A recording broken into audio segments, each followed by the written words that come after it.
Parshas Mishpatim, we have the pasuk midvar shechet tirchok. Not only that a person should not lie, he should stay far away from lies, far away from anything which is false, which is of course connected to the Torah. The Torah is emes; it's about truth, and therefore the Torah commands us to stay far away from anything but that truth. And yet we see a fascinating Gemara in Ksuvas. Torah Rabbanan. The Brisa says, how do you dance before the Kala? Rashi says it doesn't mean to dance per se, but it means what do you say when you dance before the Kala? Beishamai says, Kala kemoshihi. What do you say about the Kala to the Chassan? You tell her like it is. Whatever she is, that's what you say. Beis Hillel says, irrespective of what she really is, you say Kala nava chasuda, that she's a beautiful Kala, she's a chasuda, she has a chut shel chesed around her, this kindness envelops her. And therefore, you say something which, whether it's true or not, it's to praise the Kala in front of the Chassan. Amr lahem beishama the Beis Hillel. Beishama said to Beis Hillel, Hari shal hoysach igeres usuma. If she's lame or blind, clearly not beautiful, Amrin lo kol chasuda. You're going to say an outright sheker? The Torah says, you need to stay far away from sheker. How in the world can Chazal say that you should say, how can you say sheker? So, Beis Hillel didn't seem to be so impressed with Beis Shammai's taina. Amalem Beis Hillel, Beis Shammai, l'divrechem, according to you, someone who buys something which is bad in the shuk, let's say he goes out and he buys a carrot, it's a lemon. So what do? Beis Hillel asks rhetorically, you can what do you praise it? Or do you denigrate it? Do you say it like it is? You bought a lemon. Have you oimer? You should go ahead and praise it in his eyes. You should get along with people and speak in a way that's going to be pleasant to them, and don't tell them, so to speak, the hard core truth. Now, what's fascinating about this Gemara is that whereas Beis Shammai had a kasha and Beis Hillel when it came to the Kala, Kala Nevachasuda, he said you can't say that. But when it came to Beis Hillel's mashal about buying something in the shuk, so he didn't say anything. What happened? If you're going to go ahead and praise the Mekach Rab in the shuk, you're going to tell me he has a beautiful car when it's 11? It's still sheker, midvar sheker tirchak. Why did Beis Shammai ask that kasha, the same kasha he asked the first time? So the Maral says a pshat. The Maral says the key is in the words Beis Hillel shebchenu be'enov. In other words, in his eyes, the person who bought the car, it's a beautiful car. He likes the car. Whatever his cheshbon was, he likes the car. So he likes the car. In his eyes, it's a nice car. So therefore, you're telling him what he thinks. You're not saying the objective truth, whether it's a nice car or not. You're saying, be'enov, in his eyes, it's a nice car. So therefore, even though we say it's beautiful, it's relative to what he thinks as opposed to, so to speak, the absolute truth.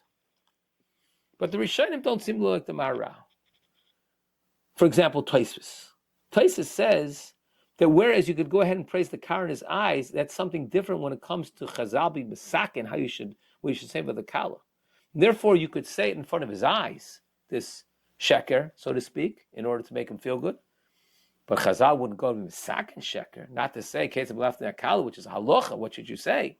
That far, Chazal don't go. But you see from Tosfos something clear, is that clearly there is a problem with the Sheker Tirchak. There's still some level of sheker here when it comes to the Tikkunas Chazal. So therefore, weiter, why didn't Beis Shammai ask the kasha? Are you saying sheker? There's still a problem of sheker over here. Like the car, there isn't, but he still didn't answer the problem by the Kala. And the Ritva says that when dark comes to dark Yishon, comes making people feel good. In other words, that halach the Sheker Tirchak of lying doesn't apply when it comes to Shalom. So therefore, it's not a problem over here. But again, the Ritva seems to say that it is sheker. It's just not an isser of sheker. Sheker it is. But the problem is worse than that. We look at the Gemara Matzia, and the Gemara says, "Ton Rebbe Shmuel God Shalom Shafila Kodesh Baruch Hu Shinaba." So great is Shalom Yid Kodesh Baruch Hu changes the word, meaning says something which isn't in line with the facts, because we see that when The Malachim came to Avram to tell him he's going to have a child, and he came to Sarah to tell her, she laughed inside, and she said, Adoni Zokin, how could it be I'm going to have a child? My master's too old. He's too old to be a father, Avram Avinu. And yet, when the Rebbeinu Shem said over the story to Avram what Sarah had said, Vayomer Hashem Avram, he told Avraham that Sarah said, Ani Zakanti, I'm too old. That's not what Sarah said. Sarah didn't say, I'm too old. Sarah said, Avram's too old. See what Kodesh Baruch Hu's Mishana Dibura. Kodesh Baruch Hu changed the word to make the Shalom and Bayis. There shouldn't be a problem between Avram and Sarah, that she said her husband's too old. How could this be? And a Chanami, of course it's for Shalom. And of course it's a tremendous mitzvah for Shalom. But the Rebbeinu is Chasima Shel Emes. How can the Baruch Hashem say something which isn't emes? That's the problem. So from here it seems that perhaps we could say a different shot in the Gemara in Ksuvis, and which would answer this Gemara Bamitzir as well. And that is that perhaps emes we need to redefine. We define emes in a very strict literal sense. It's when the word aligns with the facts on the ground, so to speak. She's a beautiful kala, she's not a beautiful kala. Sarah Meinu said this is what she said, this is what she didn't say. That's what we say emes is. But perhaps emes is something much bigger. Because Kodesh Baruch Hu's chesmoso shel emes, what that means is that Kodesh Baruch Hu's rutzin is emes. And his rutzin is that people shouldn't feel bad. And that supersedes the technical definition that my word should be aligned with the facts on the ground. And that's why, when it comes to emes, it's not a problem at all. When Beis Hillel said to Beis Shammai, when someone buys something in the shuk, do you praise it or do you denigrate it? So then Beis Shammai said, you're right, because that's the Ratzon Hashem. And therefore it's not a problem to be Tirchak, because the Ratzon Hashem is the emes. You're saying emes because that's the Ratzon Hashem, you shouldn't make a person feel bad. The question is, how can we increase our desire to do the Ratzon Hashem? So, we have a Gemara in Shabbos. And it's also in this week's Parsha, Naaseh v'Nishma. And the Gemara says the following. Omer Rabbi Elazar, b'shashak dimod Yisrael Naaseh v'Nishma, when Klal Yisrael said Naaseh v'Nishma, Yotze Baskol came out, v'Omer lahen mi gil b'nei razeh. Who exposed, who revealed to my children this secret? Shemal mechsharis mishtam shebo. The Malach Hasharis, the ministering angels in heaven, they know this secret. Where do you see it? The Pasuk says in Tehillim, Baruch Hashem Melochav Giborei Koyach.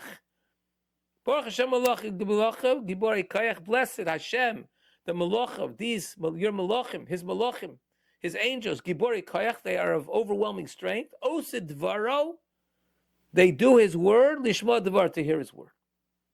So what do we see? The Shema we call Dvar, Reisha Oseh, first they do, V'hadu Lishma, then they hear. So from here we see the classical understanding of Naaseh v'Nishma. First you'll do, Naaseh, first we'll do, Nishma, then we'll hear. You see that from the Malachim. Then what does it say? Oseh Dvaro, first they did his word, and then Lishma Dvar, they heard afterwards. First the Naaseh, then the Nishma. And that's the secret.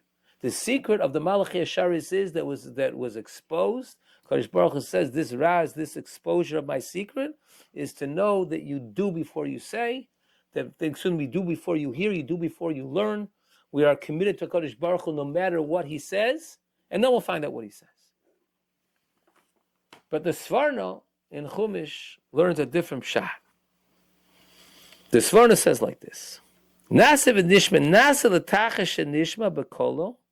We will do, and for the purpose of hearing his word, ka'avodim, like servants, hameshamshin esarav, who serve their master, shelo al derech lekabel pras, not on the condition of receiving reward, be'inyan, oseh dvar lishma b'kol dvar.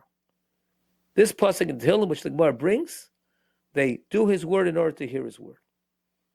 This Svar is clearly not talking about the having Naaseh before Nishma. He's learning the pasuk completely different. Says the Svar, Naaseh l'tachash Nishma b'kolo. Will do an order for the purpose of hearing his call, of hearing his voice. We're doing in order to hear his voice, in order to hear Ritzona, to know more what he wants. Just like the Avod Mishamesh Sezrav Shalom Mekabel Pras, and a servant who serves his master, not to receive reward, but to serve his master to know more what his master wants.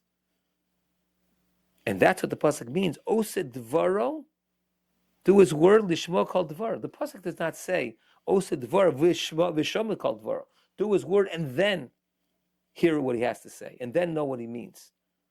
It's Osed Dvaro Lishma, in order to hear his word. I'm doing his word. I'm doing the Ratzon Hashem in order to hear Ratzon Hashem. What does that mean? That means that aside from learning Torah to know what the Ratzon Hashem is, there's another way to know Ratzon Hashem. And that's to do the mitzvah. It's what we would call experiential knowledge. When I'm Osed Dvaro, the more I engage myself in a mitzvah, the deeper I go into the asiyah, the more I know the halacha, the more medactic when I carry it out, the more I get the kavod of the mitzvah, the more I immerse myself in the mitzvah, there is a darga, there's a level of Ratzon Hashem to be realized, recognized, and assimilated from doing the mitzvah. Not just to fulfill the halacha of doing the mitzvah. And could be this is part of what's dabkeinu b'mitzvah secha. The dveikus in the mitzvah is because that way I come more to know Ratzon Hashem. The goal is to know more Ratzon Hashem, not just to fulfill the Ratzon Hashem that I know about, but to continually know more Ratzon Hashem so that I can align myself with it. So like we said before, when it comes to sheker, that there's something even higher than the technical word. Because when it comes to Ratzon Hashem, that's really what it's all about. And therefore, we see over there, that supersedes what we would consider sheker and emes. Because that is the emes. The emes is the Ratzon Hashem. And the more I go ahead in Osed Dvar Lishma called Dvaro, and that's what the Gemara means over here. This was the Razeh, this was the secret that was exposed to Klal Yisrael. This is not merely, not just that I'm going to do the asiyah before the shmiyah, that I'm going to do before I hear, do before I know. There's something even more. The doing will bring me to knowing. And in this way, I can connect to Ribbon Shalom on a different level entirely. Because now it becomes this constant avodah, this constant exercise, involvement of knowing more Ratzon Hashem, doing more Ratzon Hashem, to even know the Ratzon Hashem even deeper.